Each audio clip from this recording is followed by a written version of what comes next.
Hello বন্ধুরা, আমি সুস্মিতা। নতুন আরও একটা ব্লগ ভিডিওতে সবাইকে স্বাগত জানাই।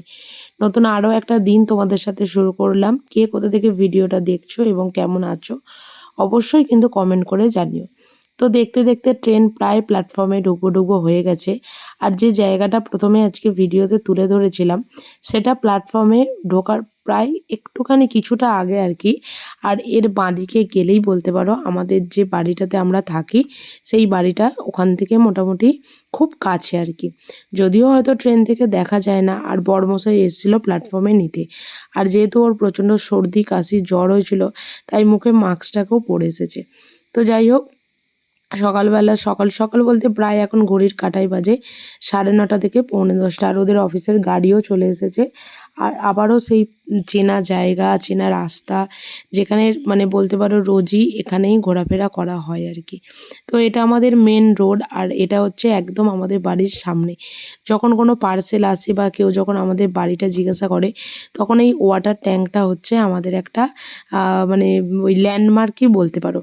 যেমন আমাদের এখন ভদ্রেশ্বরে পশ্চিমপাড়ায় যেখানে বাড়ি হয়েছে সেখানে যেমন এই ওয়াটার ট্যাঙ্কটা হচ্ছে ল্যান্ডমার্ক। যদিও আমার বাড়ি ভদ্রেশ্বরে কোথাও ল্যান্ডমার্ক দেওয়ার দরকার পড়ে না, কিন্তু এখানে সবাইকে বোঝাতে হয়েছে ওই ল্যান্ডমার্কের সামনে দিয়ে যে রাস্তাটা, সেই রাস্তাটা। তো দেখতে দেখতে আমরা বাড়িতে পৌঁছেও গেছি।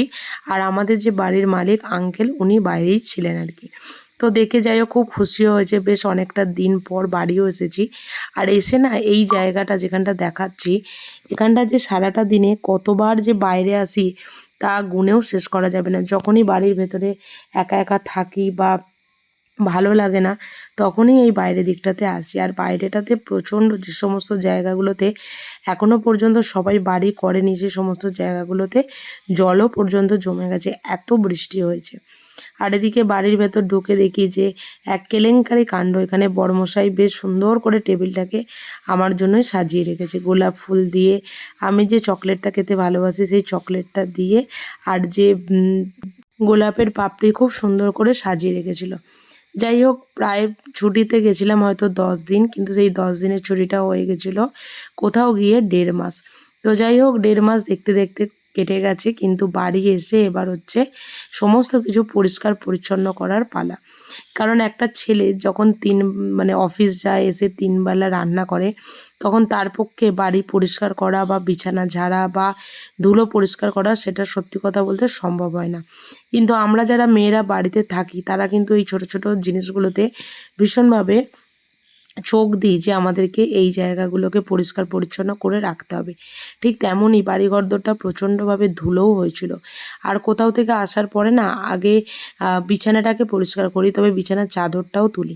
তবে এবারে তুলব না, কারণ বেশ কিছুদিন আগে মানে 5 থেকে 6 দিন আগে বড়মশাই ফোনই করেছিল যে বিছানার চাদর একটা কোথায় আছে, কারণ ও বিছানার চাদরটাকে কেচে দিয়েছিল, যার জন্য পরিষ্কার পরিচ্ছন্ন বিছানার চাদর পাতা।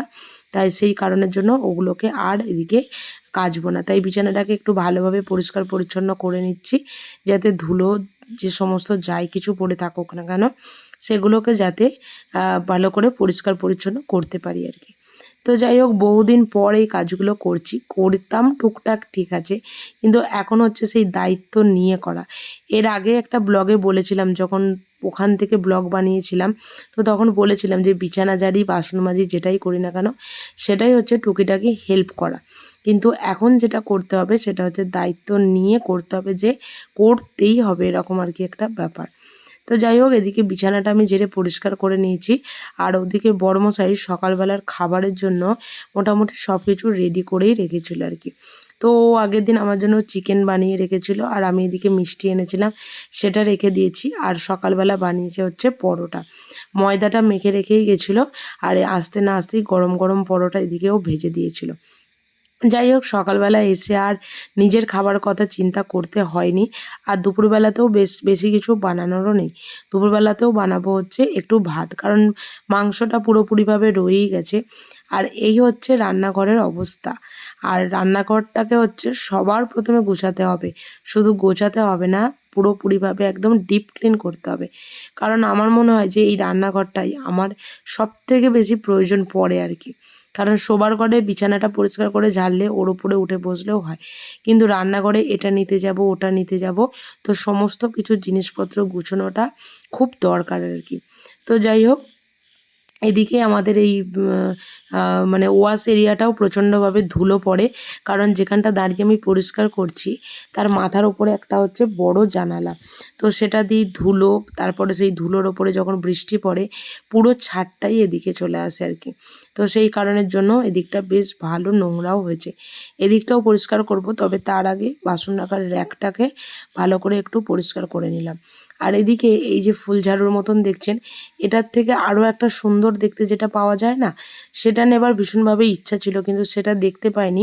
তবে এবারে এটাকে ভদ্রেশ্বর থেকেই হার্ডওয়্যার্সের দোকান থেকে কিনে নিয়ে এসেছি, কারণ এই টুকিটাকি এই জানালা টানালা ঝাড়ার জন্য না এগুলো খুবই কাজে দেয়। তো যাই হোক, ওই বাসন রাখার যে র্যাকটা ছিল ওটাকে তো নামিয়ে দিয়েছি, তবে এই জায়গাগুলো যেগুলো সপ্তাহে 4 থেকে 5 দিন মোছা হয় আর কি, 2 দিন ছাড়া, তো সেখানে এগুলো প্রায় 1.5 মাস হলো সেই রকমভাবে ক্লিন করা হয়নি আর কি। তো এদিকে কাপড় দিয়ে করেছিলাম, ওই বালতির জলটাতে একটু শ্যাম্পু, একটু সার্ফ সমস্ত কিছু দিয়ে দিয়েছিলাম, যাতে তেল চিটচিটানি যেটুকু যা থাকে সেটুকু ক্লিয়ার হয়ে যায় যেন। তো তারপর দেখলাম যে একটু স্কচ ব্রাইট দিয়ে না ঘষলে আর কি তেল চিটচিটেগুলো উঠবে না, তাই দেওয়ালগুলোতে, তারপরে নিচের এই স্ল্যাবগুলোতে, সমস্ত কিছুতে এইগুলো এটা দিয়ে একটু ঘষে দিচ্ছি, তারপর পরিষ্কার জল দিয়ে খুব ভালোভাবে মুছে নিলেই রান্নাঘর কিন্তু একদম ডিপ ক্লিন হয়ে যাবে। যেহেতু আগের দিন দুপুরবেলা ট্রেনে উঠেছিলাম, রাত্রিরে একটু টুকটাক করে ঘুমিয়েছিলাম, যে কারণের জন্য একদমই আর এসে থেকে সেই ক্লান্ত নেই। আর সবথেকে বড় জিনিস হচ্ছে, এসে যদি এরকম কাজ থেকে থাকে আর কি, তাহলে ঘুম তখন মাথায় ওঠে, তখন মনে হয় যে সমস্ত কিছু আগে কাজবাজ গোছাই, তারপর হচ্ছে অন্য কিছু করবো আর কি। যদিও বড়মশাই বলেছিল যে এগুলো রেখে দিতে 2 দিন পরে করতে, কিন্তু 2 দিন পরে আমি আবার ওই 2 দিন পরে করতে পারবো না, আমাকে করলে আজকেই করতে হবে। তো এইটাতে তেল রাখা হয়েছিল, তেলগুলো গা দিয়ে পড়ে তো পুরো তেলে একদম ভর্তি হয়ে গেছিলো, যেটাকে বলা হয় আর কি। তো ওদিকটা আমার বাঁ দিকটা পরিষ্কার হয়ে গেছে, বাসন রাখার র্যাক ট্যাকগুলো। আর এদিকে এবার এই যে চামচগুলো, খুন্তিগুলো এগুলো রয়েছে, এগুলোকেও সরিয়ে ভাবলাম একটুখানি ক্লিন করে নিই, কারণ মাকড়সা, আরশোলা এগুলোর তো কোনো রকম কোনো মানে সময়ও হয় না, কোনো কিচ্ছুই হয় না। তো যে কারণের জন্য এগুলোকেও একটু নাবিয়ে পরিষ্কার করে নিলাম, তাতে কি হবে, কাজ আমার পুরোপুরিভাবে হয়েও থাকবে, আর কাজের জন্য কোনো চিন্তা ভাবনাও করতে হবে না। আর এখানে কিছু এক্সট্রা খুন্তি সাঁড়াশি বা হাতা ছিল, যেগুলো বড়মশাই বেশ কিছুদিন ধরে ব্যবহার করছিল, তবে বিশেষভাবে সেগুলো আমার খুব একটা কাজে লাগে না, তাই ওগুলোকেও সরিয়ে দিলাম। আর যেগুলো মোটামুটি কাজের জিনিস আমার যেগুলো লাগে, সেগুলোকে ওই দেওয়ালে একটা একটা করে টাঙিয়ে দিলাম। তবে এই দেয়াল হ্যাঙ্গিংয়ের যে হুকগুলো অনলাইন থেকে কিনেছিলাম, এগুলো কিন্তু ভীষণ ভালো, খুব ভালো কিন্তু কাজও হয়। আমি মনে করি ওই মানে আমাদের যে প্লাস্টার করা ঘরের থেকে টাইলসের ওপরে যদি এগুলোকে রাখা হয় না, অনেক দিন ওগুলো থাকেও, আর কোনো রকমভাবে নষ্টও হয় না।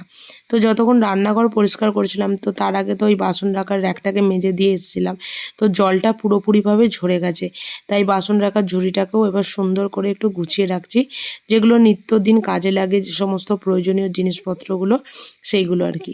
তো রান্নাঘরের সমস্ত কিছু করার পরে ওই যে জলখাবার খেয়েছিলাম, তো জলখাবার খেয়েছিলাম, আর টুকিটাকি এদিক ওদিক যে সমস্ত বাসনপত্রগুলো ছিল সেগুলোকে এদিকে মেজে নিচ্ছি। আর কিছু ডাস্টবিনও আছে, তবে এখানে এসে একটা জিনিস খুব শান্তি পেলাম, যে আমাদের যে ডাস্টবিনের যে কাঁচরাওয়ালা গাড়িটা আছে, সেটা নাকি এখন সপ্তাহে 3 দিন করে আসার যে নিয়ম, সপ্তাহে 3 দিন করেই আর কি আসছে। তো দেখা যাক, সমস্ত কিছু মিষ্টির প্যাকেটগুলোও যেগুলো এনেছিলাম, সেগুলোকেও ওই যে সবুজ রঙের বা আকাশি রঙের যে প্লাস্টিকটা দেখছেন, ওর মধ্যে করে ভরে রেখেছি আর কি।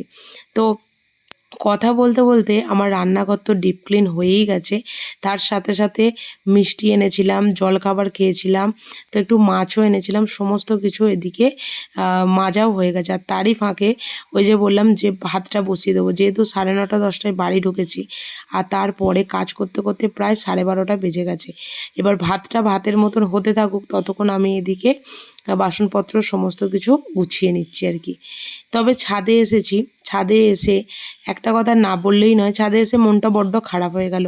কারণ এই যে গাছগুলো দেখছেন, এগুলো তো আমার বাড়ির মালিক বসিয়েছে, ছেড়ে দিন। এগুলোকে আমরা এক প্রকার টাইম ফুল বলি। ওই যে ওর সাথে যে গাছটা হয়েছে, ওটাও এক প্রকার টাইমেই হয়, আবার অন্য সময় মূর্ছে যায়। কিন্তু আমি যেরকমভাবে গাছগুলো দেখে গেছিলাম ফুলে ভর্তি বা সবুজ পাতা, সমস্ত গাছগুলো না একদম মরে গেছে। মানে একদমই প্রচণ্ড জল আর প্রচণ্ড রোদের তাড়নায় গাছগুলো পুরোপুরিভাবে ঝলসে গেছে বললেই চলে আর কি। তো যাই হোক, কী আর করা যাবে।